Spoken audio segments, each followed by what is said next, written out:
Scholars, yesterday we have discussed different methods of teaching English. In the same series, beyond textbooks,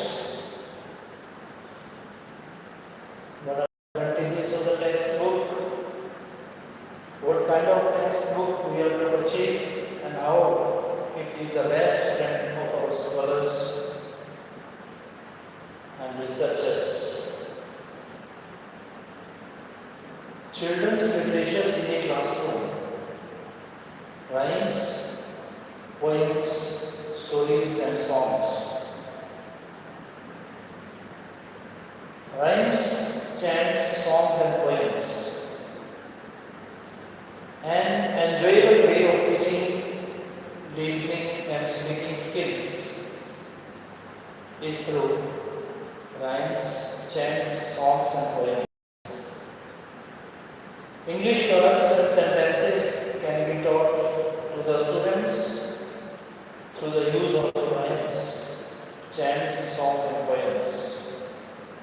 It is special so with children in primary or upper primary classes. There are different ways, different types of poems meant for various levels of language learning. In primary and upper primary classes, rhymes, chants, songs and short poems are very useful for teaching listening and speaking skills. The rhythm of poetry can be best appreciated when the poem is read aloud. A poet has defined poetry as a rhythmic creation of beauty. These various poems, these various forms of poems make a lasting impression on the listener when it is read out to him with proper stress, rhythm and intonation, with the help of rhymes, chants, songs and short poems.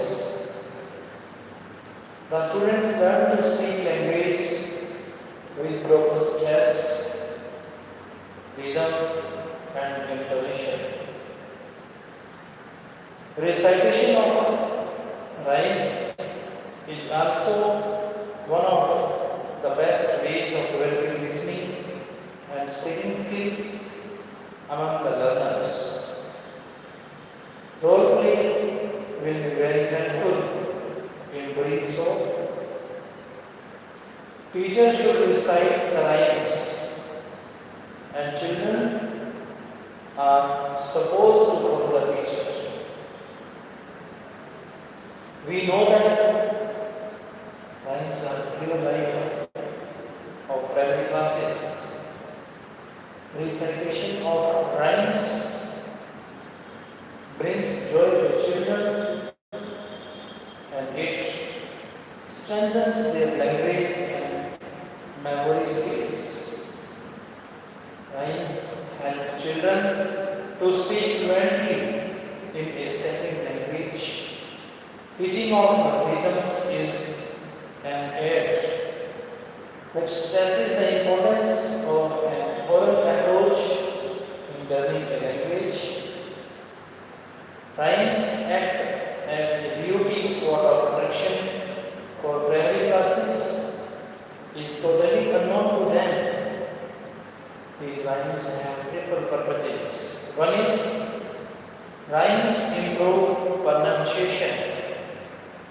Rhymes make students familiar with stress and sounds of English. Secondly, they improve the child's common useful vocabulary bank. Rhymes are written in modern English so that when a pupil recalls any line which he has learned, he is recalling all lines which could occur in everyday conversation. Thus, the pupil is introduced in this most natural way to the style of the spoken English. Thirdly, and most important, repetition of rhymes encourage child's confidence to speak fluently in front of others. It also acts as an aid to memory. This a child learns through repetition. Teaching of rhymes helps in shedding fear about this language. Pupils enjoy singing them. Their participation is visible. Every child gets involved through this activity. Use of story for teaching listening and speaking skills. For teaching listening and speaking skills, stories can be used.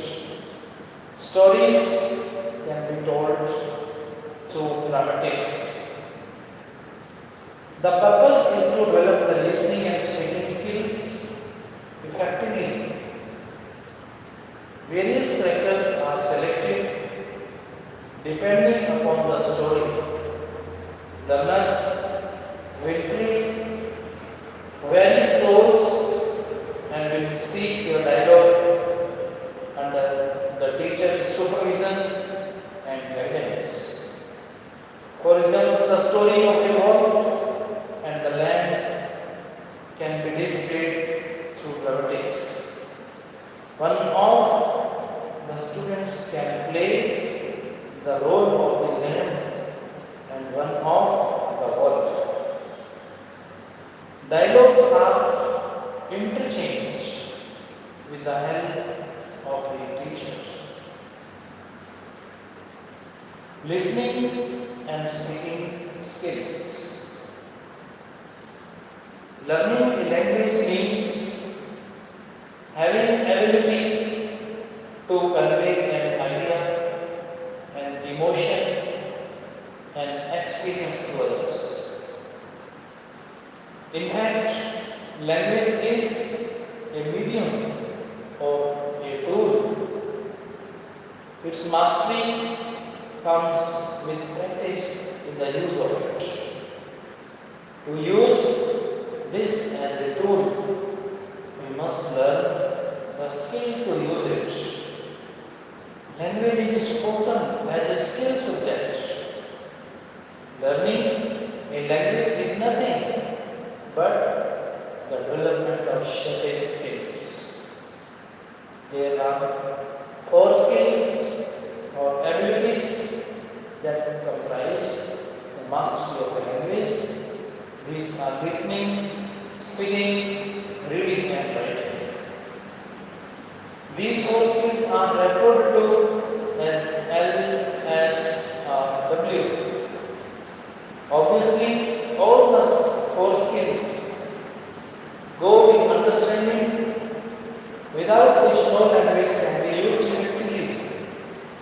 Moreover, without listening, no speaking is possible. One has to listen for speaking. Similarly, without reading, no writing is possible. So one has to read in order to write. Thus, we can say that the 4 skills of language learning go in pairs. In theory, all the 4 skills interact with each other to produce the synergistic effect called language. Interdependence of listening and speaking skills. In the case of our mother tongue, listening and speaking skills are developed at home. From birth onwards, the child gets listening and speaking practice at home.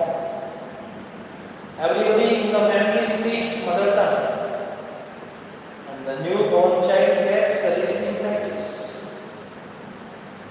Gradually, The child is enabled to speak the mother tongue.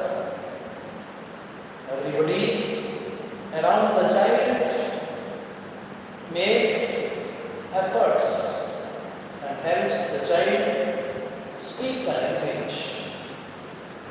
But English is a foreign language.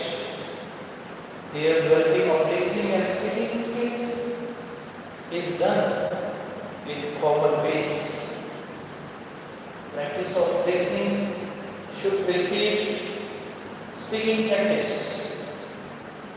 Ear training facilitates speaking, as articulation depends upon hearing sound accurately. We cannot develop speaking skill unless we develop the listening skill of pupils. To converse in speaking in English,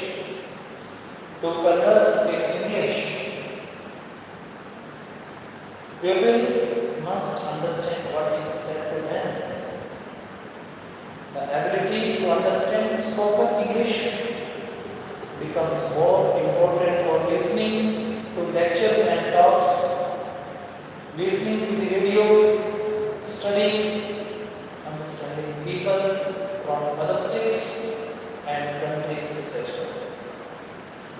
Listening to spoken English helps students to acquire the language, that is, picking up structure and vocabulary. Listening comprehension is generally neglected in schools. It is treated as incidental to speaking rather than a foundation for it. Listening and speaking are intimately related to each other. Listening is a recognition skill and speaking is a production skill. But both listening and speaking skills depend almost entirely on learners' knowledge of pronunciation of words and articulation of sounds in the language.